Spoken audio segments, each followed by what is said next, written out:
வணக்கம் நண்பர்களே, எல்லாம் எப்படி இருக்கீங்க? வழக்கம் போல காலையில டீய குடிச்சிட்டு கிளம்ப ஆரம்பிச்சுட்டேன். அப்புறம் இன்னைக்கு எந்திரிச்சதே லேட்டா தான் எந்திரிச்சேன். 6 மணிக்கு தான் எந்திரிச்சேன். 5:30க்கா எந்திரிச்சேன். திரும்பவும் என்னன்னு தெரியல. திரும்பவும் படுத்து தூங்கிட்டேன். அப்புறம் பார்த்தா மணி 6 ஆயிருச்சு. சரிடா இதுக்கு மேல இருந்தா முடியாதுன்ட்டு ஸ்டேடியத்துக்கு கிளம்பி நேரா வந்துட்டேன். அப்புறம் விடிய காத்தாலே சரியான மழை. நைட்டெல்லாம் நல்லா தான் நண்பர்களே இருந்துச்சு. காலையில தான் பார்த்தா இப்படி கிடக்கு. பாருங்க ஸ்டேடியத்தை எப்படி ரொம்பி கிடக்குன்னு. அப்புறம் இன்ட்ரோ இந்த இடத்துல கொடுத்தா தான் கரெக்டாக இருக்கும். அப்புறம் இன்னைக்கு காலிஸ்தானிக்ஸ் லேர்ன் பண்ணுறதுல டே 27ஓட நாள் தான் பார்க்க போகிறோம். வாங்க என்னன்னு பார்க்கலாம். அப்புறம் இன்னைக்கு ஸ்கில் டே தான் நண்பர்களே பார்க்க போகிறோம்.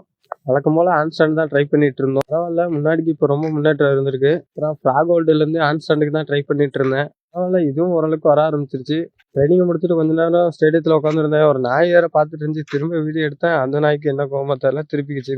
நேராக வாழைப்பழம் கடைக்கு வண்டியை ஓட்டிட்டு வாழைப்பழத்தை வாங்கிட்டு நேராக வீட்டுக்கு வந்துட்டேன். அப்புறம் வீட்டெல்லாம் பெருக்கிட்டு பாத்திரம் கொஞ்சம் கிடந்துச்சு. பாத்திரத்தையும் சேர்த்து கழுவி போட்டேன். பிரேக்ஃபாஸ்ட்டுக்கு வாங்கிட்டு வந்து வாழைப்பழத்தையும் சாப்பிட ஆரம்பிச்சிட்டேன். அப்புறம் குளிச்சுட்டு விறுவிறுன்னு வேலைக்கு கிளம்பிட்டேன். மிச்சத்தை நாளைக்கு பார்க்கலாம். அது வரைக்கும் டிசிப்ளினாக இருங்க.